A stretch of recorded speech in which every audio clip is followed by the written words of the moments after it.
आप सबको मेरी राम राम। पिछली बार आपने सुना कि बाली मरने से पहले अपने पुत्र अंगद को राम जी को सौंप देते हैं। अब आगे। बाली की पत्नी अपने पति को मरा हुआ देखकर बहुत विलाप करती है। राम उसे समझाते हैं कि पृथ्वी, जल, अग्नि, वायु और आकाश, इन 5 चीज़ों से यह अधम शरीर रचा गया है जो तुम्हारे सामने पड़ा है, परंतु आत्मा नित्य है, उसे कोई नहीं मार सकता। तारा को ज्ञान होता है। उसने राम जी से अपने लिए परम भक्ति का वर मांगा। उसके बाद सुग्रीव ने विधि पूर्वक बाली का श्राद्ध कर्म किया। फिर राम जी ने लक्ष्मण को आज्ञा दी कि सुग्रीव का राज तिलक करो। सुग्रीव राजा बन गए। वही सुग्रीव जो बाली के भय से पर्वत पर छुपकर रहता था, भगवान ने उसे निर्भय बना दिया, राजा बना दिया। भगवान बहुत दयालु हैं। ऐसे कृपालु भगवान को जो त्याग देते हैं वो तो विपत्ति में ही फंसते हैं।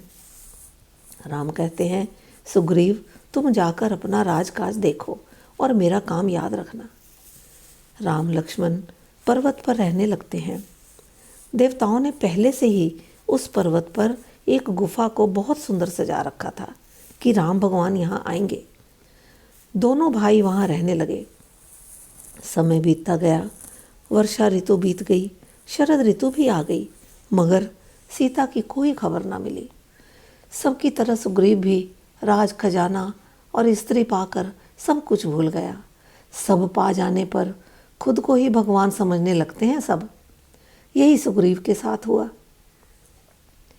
अब राम को भी सुग्रीव पर गुस्सा आने लगा। लक्ष्मण देखते हैं कि भाई को गुस्सा आ रहा है तो वो अपना धनुष बाण लेकर सुग्रीव के पास जाते हैं। राम कहते हैं कि सुग्रीव को सिर्फ डरा कर मेरे पास ले आओ, उसको कोई नुकसान मत पहुंचाना, मारना मत, वो मेरा मित्र है। इधर हनुमान जी सोचते हैं सुग्रीव राम जी का काम भूल गया है, वो उसे समझाते हैं। इधर लक्ष्मण जी भी बहुत गुस्से में पहुंचते हैं। तब अंगद उनके पास आते हैं और क्षमा मांगते हैं। सब मिलकर राम जी के पास चलते हैं। राम जी को प्रणाम करके सुग्रीव अपने वानरों को चारों दिशाओं में सीता का पता लगाने भेज देते हैं। सबसे पीछे हनुमान जी खड़े हैं। वो भी राम जी को प्रणाम करके चलना चाहते हैं। तब राम उन्हें अपनी अंगूठी उतार कर देते हैं और कहते हैं कि कहीं तुम्हें सीता मिल जाए तो उन्हें दे देना, अंगूठी देकर जल्दी वापस आना। सारे वानर सीता को खोजते खोजते बहुत आगे निकल जाते हैं। चलते चलते उन्हें बहुत प्यास लगती है।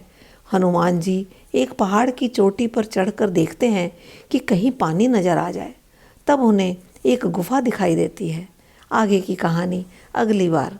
तब तक राम राम।